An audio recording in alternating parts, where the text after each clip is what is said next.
let's look at the plasma membrane. As you can see, we can identify the phospholipids, which form a bilayer with their fatty acids facing one another, which exposes the phosphate groups to the outside of the cell and the inside of the cell.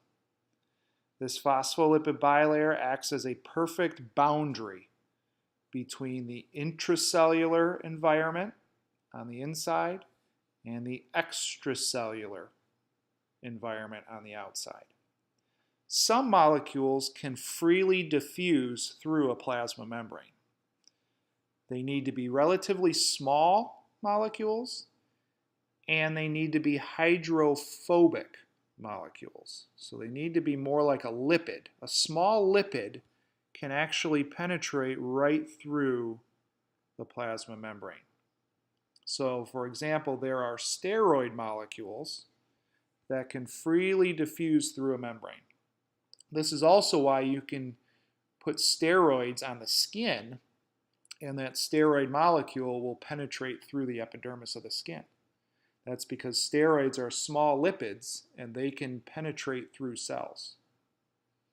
Other molecules, if you are a relatively large molecule, if you are hydrophilic, you can't get through that plasma membrane.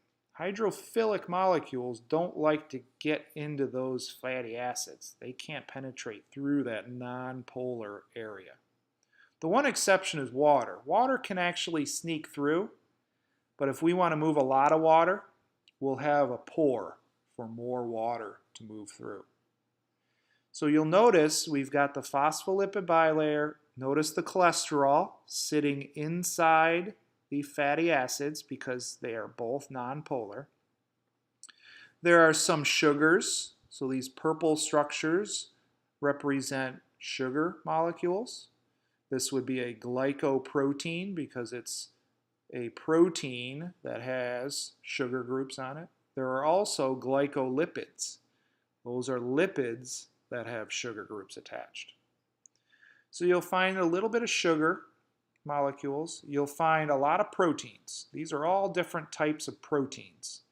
These proteins can be involved in moving molecules through the membrane that can't freely diffuse through the membrane. They could act as receptor molecules, maybe on the outside of the cell to be able to detect molecules on the outside. They could be enzymes. They serve all sorts of purposes. So that's the basic components of a plasma membrane. Phospholipids, cholesterol, proteins, these are known as integral, meaning they span through the membrane, versus peripheral proteins, which do not span through the membrane, that are either on the outer surface or the inner surface. The next thing I'd like to do is just review what some of these proteins in the membrane might do. These are ideas that are going to be built upon as we get into more physiology. For example, neurons produce electrical activity because of their ion channels. An ion channel, as the name suggests, is a channel through the membrane for specific ions to move in or out of the cell. Every cell in the body has ion channels. They're used for a lot of different purposes. But again, the major function of ion channels in neurons is to be able to transmit electrical impulses. So we will definitely be talking more about ion channels in the future. There can also be carrier proteins. Carrier proteins are similar to an ion channel, but they actually will kind of grab a hold of the molecule and transport it across the membrane. So it transports a specific substance across the membrane by undergoing a change in shape. Notice the pore didn't really change shape. It allowed an ion through, whereas the transporter or the carrier protein will actually change its conformation.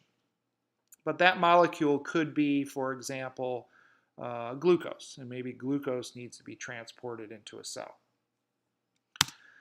The next ones are receptors and enzymes.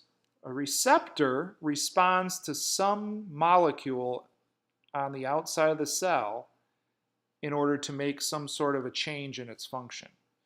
An example would be a hormone. This says a ligand, and a ligand is basically another name for a chemical. So we use those two words sometimes synonymously, chemical or a ligand. But that could be a hormone. The example given here is antidiuretic hormone. In order for a cell to know that that hormone is there, the cell needs a receptor for that hormone. So cells of the kidney have a receptor for antidiuretic hormone. And when it responds to that hormone, it helps retain water in the body. So we'll talk more about that when we get to hormones and the kidney. Some proteins act as enzymes, so they will catalyze some sort of reaction at the membrane. Some proteins act as linkers. So a linker would be a protein in the membrane that helps attach that cell or anchor that cell to the outside extracellular matrix. We're not going to talk too much about linkers. We will hear about a molecule called MHC. MHC stands for major histocompatibility. Pretty complicated word, but these act as identifiers. So all of our cells of the body have a specific MHC protein. And the MHC protein is what your immune cells use to recognize that that is one of your protein or one of your cells. So they act as markers or cell identification. So my immune system knows what my cells look like because my MHC proteins. Your cells have a different MHC protein that your immune system uses to recognize you. So that's this whole histocompatibility in that when we do organ transplants, we need to look at the person's MHCs and look at the donor's MHCs to make sure there's some compatibility there, because we don't want the immune system to not be able to recognize that that's one of our cells. So those MHCs are going to be extremely important in AMP2 when we get to the immune system. This is a good kind of layout of different mechanisms by which molecules enter or exit cells. We're going to start the next video by looking at this figure.